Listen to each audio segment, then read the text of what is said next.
जब से इंडिया गठबंधन ने बिहार के आने वाले चुनाव के मद्देनजर अपने कोऑर्डिनेशन कमेटी का मुखिया तेजस्वी यादव को बनाया है, राज्य की सियासत नए सिरे से कदम ताल करने लगी है। ताजा मामला वीआईपी पार्टी यानी विकासशील इंसान पार्टी से जुड़ा है, जिसके लीडर मुकेश सहनी पर भाजपा नेता लगातार डोरे डाल रहे हैं। मुकेश सहनी बिहार के मल्ला वोटरों की रहनुमाई के झंडा बदार रहे हैं। पिछले दफे वे भले ही अपना चुनाव हार गए हों, पर उनकी पार्टी के 4 उम्मीदवार चुनाव जीत गए थे। एक बदले घटनाक्रम में इन 4 में से उनके 3 विधायकों को भाजपा ने तोड़ लिया था और एक विधायक की असमय मौत हो गई थी। मुकेश सहनी अपनी इस पुरानी टीस से अब भी उबर नहीं पाए हैं, सो उन्होंने काफी पहले से ही इंडिया गठबंधन के साथ जाने का संकेत दे दिया था। पिछले विधानसभा चुनाव में सहनी भाजपा जदयू गठबंधन के साथ मिलकर चुनाव लड़े थे।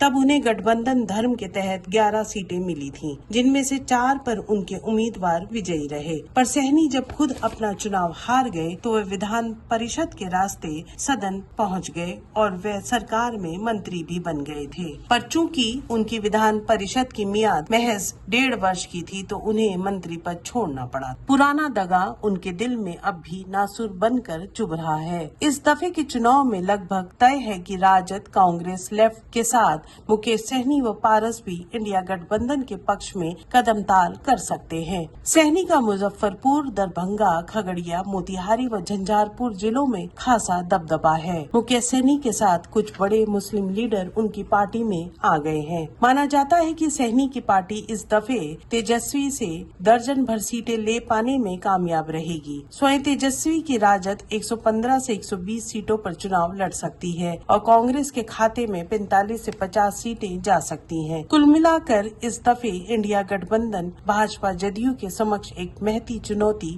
पेश कर सकता है। हमारे वीडियोस को देखने के बाद लाइक और सब्सक्राइब करना बिल्कुल ना भूलें।